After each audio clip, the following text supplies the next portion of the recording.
Okay, hi, I'm Isaac for Pop Scoop, and we're at Norwich Arts Centre, and I'm here with singer, songwriter, and multi-instrumentalist Nick Mulvey. How are you doing? Very well, hi. How's the tour been going so far for you, your headline tour here in the UK? It's been going really well.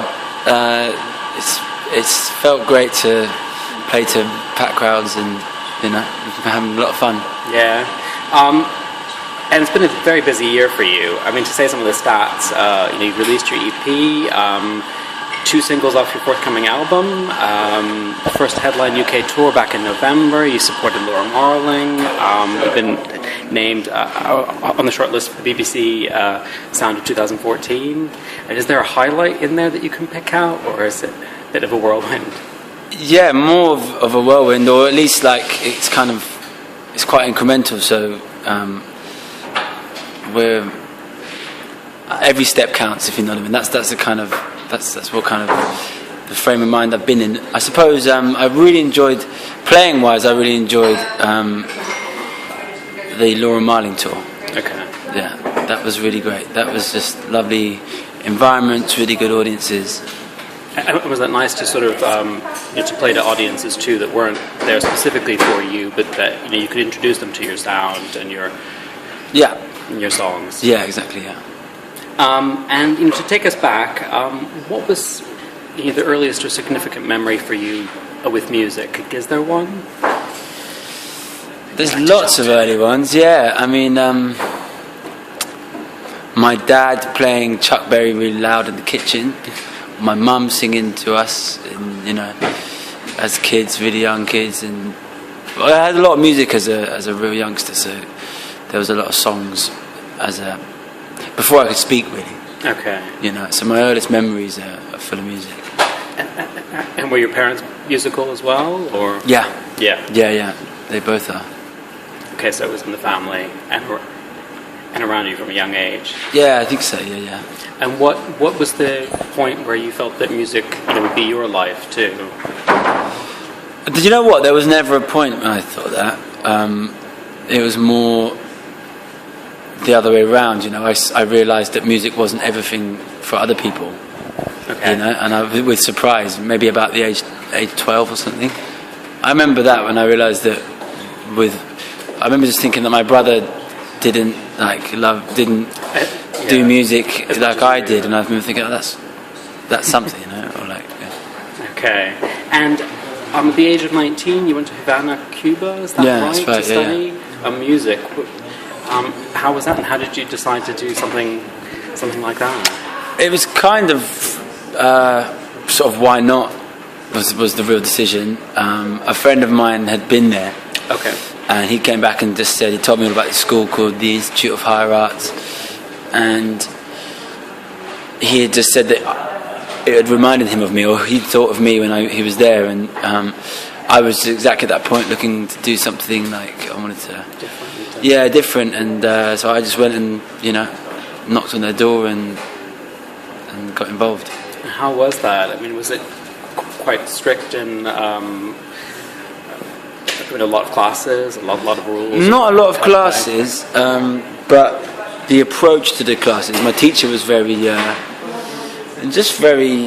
classical, and I wasn't, and I'm still not.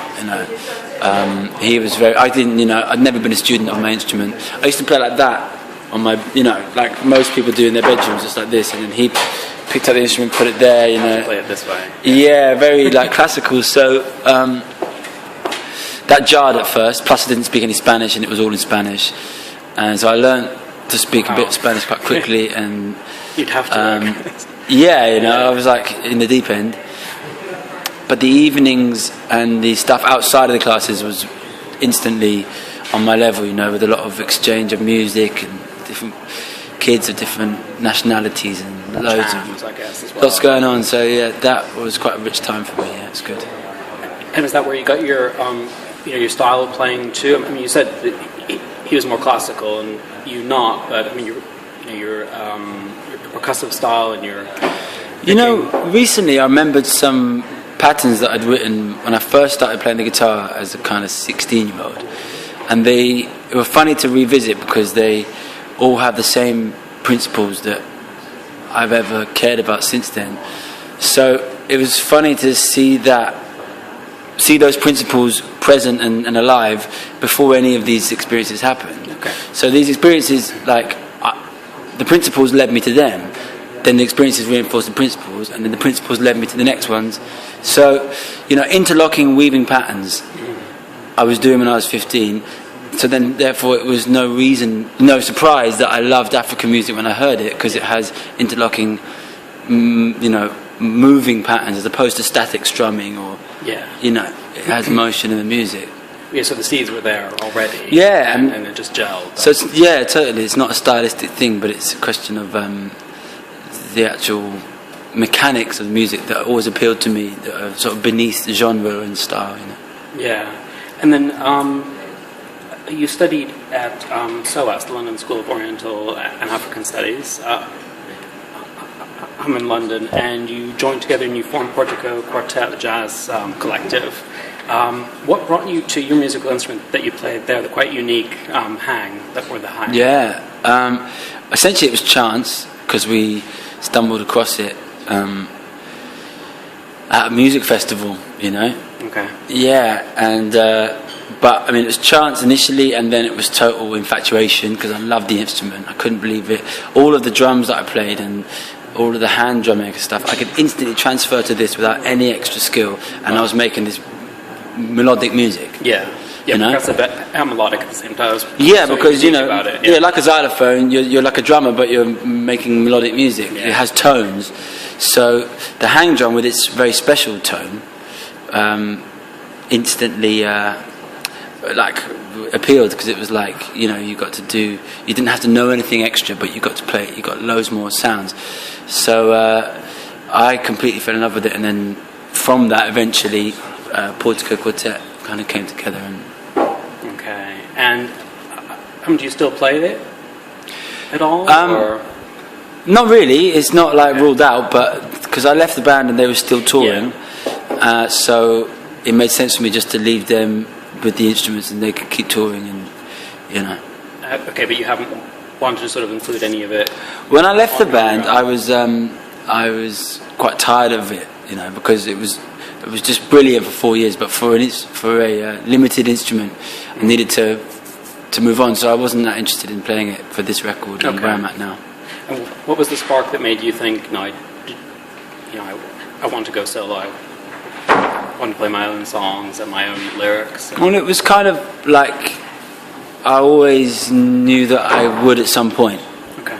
So it wasn't necessarily a spark, as a kind of incremental thing of knowing I would, and then it just became the time, So on the one side, I had a lot of material coming together as a solo artist that wasn't really with Portico Quartet. Mm-hmm. And on the other side, the boys were really moving in a direction that was very natural for them to go in, but just wasn't quite where my listening was going. Yeah, they were listening to a lot of new music.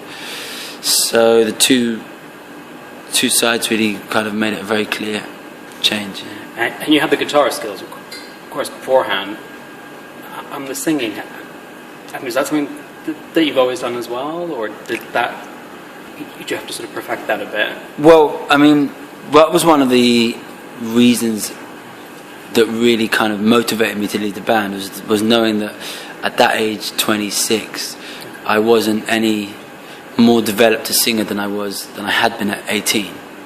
And that is kind of, because I was doing the occasional gig as a solo artist, and it was really beginning to bug me that it was kind of it was like wearing clothes that didn't fit or something. I was like, I can do better, but how do I do it? It was really motivated me to get on it, and I knew it would take a while to set this project up. So I thought, if I don't do it now, then it will slip away, or whatever, it will get late anyway. So. And the change and shift of genre, from jazz somewhat to folk. Yeah, it doesn't seem quite the right word, but would you see a through line in there for you from your previous work to now? A through line of yeah, very much. Yeah. If I'm honest, I only see the through line. whilst I respect that they're different from the surface, I don't mean naturally. I never think in genre. That comes from people on the outside, kind of like thinking about what it kind of like relates to. So the things that thread between what I've done and what I'm doing are those principles I mentioned earlier about interlocking patterns, movement within music, tension and release. And a groove as well. Groove, very much groove. Yeah, that's the movement. Yeah, totally.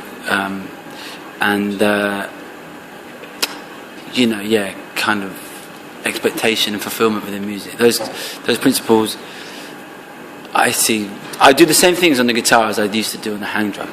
I think repetition. That's what I'm looking for. Yeah, that kind of hypnotic qualities. Yeah. I mean, those three words I was thinking. The hypnotic, the rhythm, and then the groove. Yeah. That you have throughout all of your work. If it's in the quartet or now, it is there for you. You've got your album coming out on the 12th of May. And you're at the Scala tomorrow night, is that right? What else do you have coming up for you? Well, directly after Scala on Wednesday morning we fly to Austin and South by Southwest. Okay. And then there's a lot of other shows and things building towards the album release, and then I'm putting a band together as we do that, and over these summer festivals we'll be with the band, and then they'll be touring more in autumn and in the autumn. Oh, great. Okay, well, thank you so much for talking to us. Yeah, pleasure. And we'll see the set later. You're going to hang around for the gig? Yeah, great. Yeah, we're looking forward to it. So thank you very much for talking to us. Nice to meet you, man. Cool. Right, Pleasure. thank you.